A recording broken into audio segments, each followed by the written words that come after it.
প্রিয় সাংবাদিক বন্ধুগণ, দুটো গুরুত্বপূর্ণ ঘটনাকে সামনে রেখে আজকে আপনাদের সামনে আমি ব্রিফিংয়ে হাজির হয়েছি। আন্তর্জাতিক অপরাধ ট্রাইব্যুনালের পক্ষ থেকে আপনাদেরকে কয়েকটি বিষয় জানানো খুব জরুরি মনে করছি বলেই আজকে আপনাদের সামনে হাজির হয়েছে। গতকালকে দুটো ইম্পর্টেন্ট ঘটনা ঘটেছে, আপনারা দেখেছেন। একটা হচ্ছে বাংলাদেশে জুলাই আগস্টে যে সংগঠিত মানবতা বিরোধী অপরাধ এবং যে হত্যাকাণ্ড ঘটেছিল নিষ্ঠুরতম পন্থায়, সেটার ব্যাপারে জাতিসংঘের একটা ফ্যাক্টস ফাইন্ডিং মিশন কাজ করেছিল এবং তারা পরশু রাত্রে তাদের প্রতিবেদনটা প্রকাশ করেছেন। সেই প্রতিবেদনে তারা সুস্পষ্টভাবে উল্লেখ করেছেন যে শেখ হাসিনা এবং তার সুপিরিয়র রেসপন্সিবিলিটির আন্ডারেই বাংলাদেশে জুলাই আগস্টে গণহত্যা সংগঠিত হয়েছিল, মানবতা বিরোধী অপরাধ সংগঠিত হয়েছিল। শেখ হাসিনার কমান্ড রেসপন্সিবিলিটির বাইরেও আওয়ামী লীগের সাধারণ সম্পাদক ওবায়দুল কাদের এবং তদানীন্তন স্বরাষ্ট্রমন্ত্রী আসাদুজ্জামান খান কামাল, তারাও এই হত্যাকাণ্ডের নির্দেশদাতাদের মধ্যে অন্তর্ভুক্ত বলে জাতিসংঘ রিপোর্ট দিয়েছে। জাতিসংঘের রিপোর্টে যে সমস্ত বিষয় উল্লেখযোগ্যভাবে বলা হয়েছে সেগুলোর মধ্যে একটা হচ্ছে যে তারা বলেছেন 1400-র মতো মানুষ নিহত হয়েছেন, আহত হয়েছেন 14,000-এর কাছাকাছি মানুষ। এই হত্যাকাণ্ডের রাষ্ট্রীয় বাহিনীগুলো, গোয়েন্দা সংস্থা, বিভিন্ন সামরিক, আধা সামরিক এবং পুলিশ বাহিনী এই হত্যাকাণ্ডে অংশ নিয়েছে, সেটা তারা উল্লেখ করেছেন। তারা আরও উল্লেখ করেছেন যে এই হত্যাকাণ্ড চালানোর সময় বিশেষ করে নারী এবং শিশুদেরকে টার্গেট করে হত্যা করা হয়েছে। নিহত 1400 মানুষের মধ্যে শিশু 118 জন। শিশুদেরকে বিশেষভাবে টার্গেট করে মানুষকে এই হত্যাকাণ্ডটা চালানো হয়েছে যাতে করে মানুষের মধ্যে আতঙ্ক ছড়িয়ে দেওয়া যায়। জাতিসংঘ তার প্রতিবেদনে আরও উল্লেখ করেছে যে যারা আহত হয়েছিলেন তাদেরকে চিকিৎসা সেবা নিতে বাধা দেওয়া হয়েছে, অ্যাম্বুলেন্স আটকানো হয়েছে, হাসপাতালের বেড থেকে গ্রেপ্তার করা হয়েছে, চিকিৎসা না দিতে বাধ্য করা হয়েছে, মৃত্যুর কারণকে ভুলভাবে উপস্থাপন করা হয়েছে, গোয়েন্দা নজরদারি করার মাধ্যমে ছাত্র নেতৃবৃন্দকে গ্রেপ্তার করা হয়েছে, তাদেরকে তুলে নেওয়া হয়েছে সিস্টেম্যাটিক পদ্ধতিতে, সেগুলো তারা উল্লেখ করেছেন।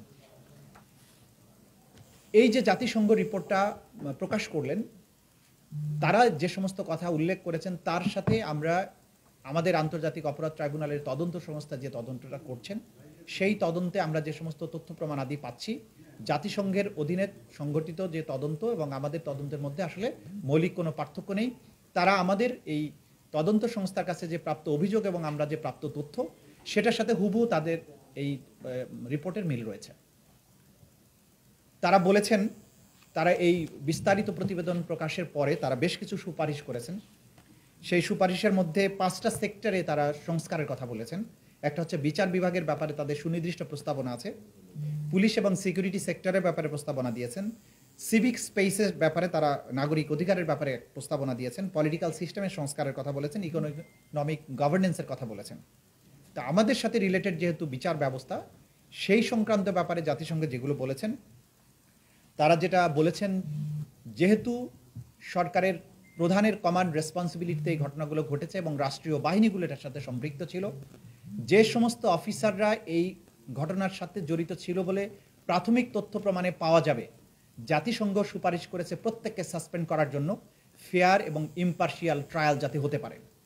যেটার ব্যাপারে আমরা সবসময় জোর দিয়েছি যে ফেয়ার এবং ইম্পার্শিয়াল তদন্ত এবং ট্রায়ালের জন্য যেহেতু এই সমস্ত অফিসাররা রাষ্ট্রীয় গোয়েন্দা সংস্থা সহ বিভিন্ন বাহিনীর সদস্য, তাদেরকে যদি চাকরিচ্যুত না করা হয় বা সাসপেন্ড না করা হয়, তাহলে আসামিদের প্রভাবের কারণে সাক্ষীরা আদালতে আসতে ভয় পাবেন, তদন্ত প্রক্রিয়া বাধাগ্রস্ত হবে এবং বিচার প্রক্রিয়া ব্যাহত হবে।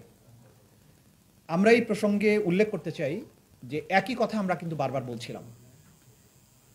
এখানে তারা আন্তর্জাতিক অপরাধ ট্রাইব্যুনালের আইনের কিছু সংস্কারের কথা বলেছেন, যা তারা যখন রিপোর্টটা তৈরি করেছেন তার আগেই কিন্তু আন্তর্জাতিক অপরাধ ট্রাইব্যুনাল আসলে এই সংস্কারগুলো করেছে, নেসেসারি যে সমস্ত অ্যামেন্ডমেন্ট। শুধুমাত্র তাদের একটা কনসার্ন আছে যে মূল মৃত্যুদণ্ডের ব্যাপারটা যেটা আছে সেটা তারা বলেছেন একটা মোরাটোরিয়াম, অর্থাৎ এক ধরনের মৃত্যুদণ্ড যদিও দেওয়াও হয় সেটা যাতে স্থগিত রাখা হয় এরকম একটা প্রস্তাব করেছেন। এইটার সুযোগ যেহেতু আমাদের ট্রাইব্যুনালের বিচারকদের হাতে ক্ষমতা আছে, তারা কি ধরনের দণ্ড দিবেন কি দেবেন না সেই বিষয়টা পরে দেখা যাবে।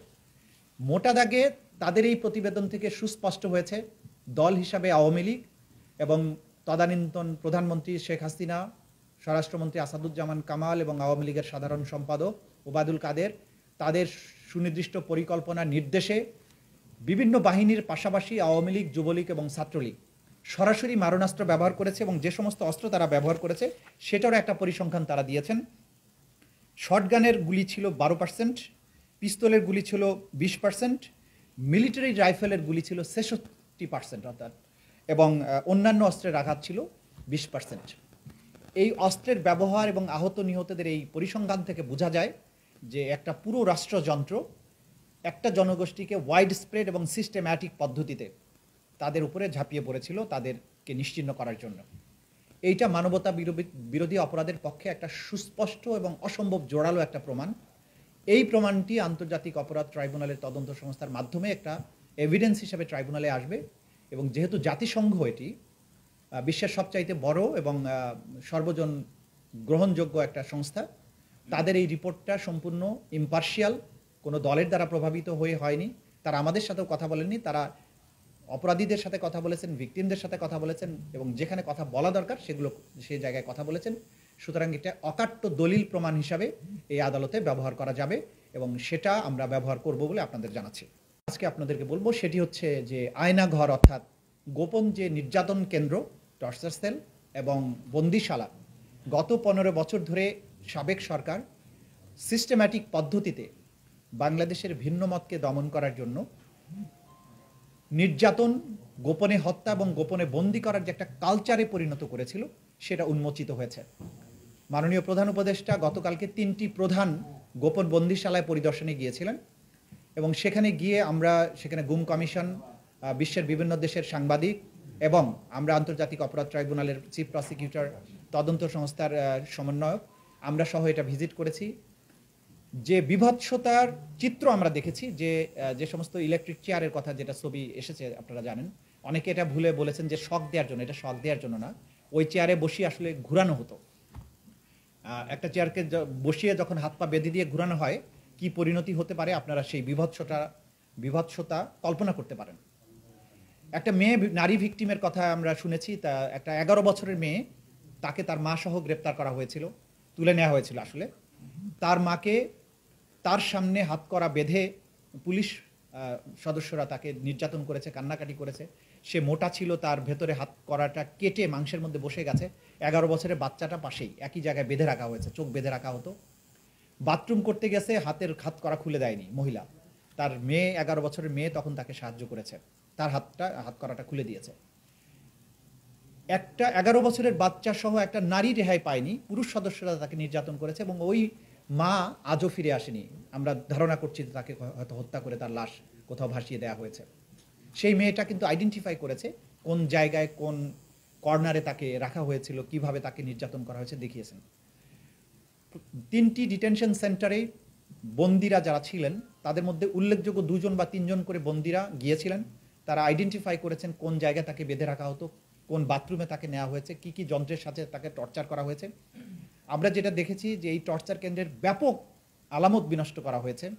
নির্যাতনের জন্য যেখানে তাকে আটকে রাখা হতো, ঝুলানো হতো, সেগুলো ভেঙে ফেলা হয়েছে। অনেক আলামত আমরা জব্দ করেছি। ইলেকট্রিক শক দেওয়ার ব্যবস্থা ছিল, চোখ বেঁধে রাখা হতো, 3 feet by 3 feet, 2 feet by 3 feet cell, সেগুলো প্রধান উপদেষ্টা দেখেছেন, তিনি নিজে ঢুকেছেন সেগুলোর ভেতরে। অর্থাৎ একটা মানুষকে পৈশাচিক পদ্ধতিতে কত নির্মমভাবে নির্যাতন করা যায় এই বন্দিশালাগুলো ভিজিট না করলে একজন মানুষের পক্ষে বিশ্বাস করাটাই কঠিন ছিল। আমরা যেটা বারবার বলেছি যে এই নির্যাতন কেন্দ্রগুলো ছিল এবং যারা এর সাথে সম্পৃক্ত তাদেরকেই কিন্তু আমরা গ্রেপ্তারের জন্য বা এই বিচারের জন্য মুখোমুখি করতে চাই। এই দুটো তথ্যের পাশাপাশি আমরা যেটা বলবো যে অনেক কর্নার থেকে নানান ধরনের আর্গুমেন্ট করার চেষ্টা করা হচ্ছে যে বিভিন্ন আইন শৃঙ্খলা রক্ষাকারী বাহিনী, নিরাপত্তা বাহিনীর বিচার কি তাদের নিজস্ব আইনে করা যায় কিনা।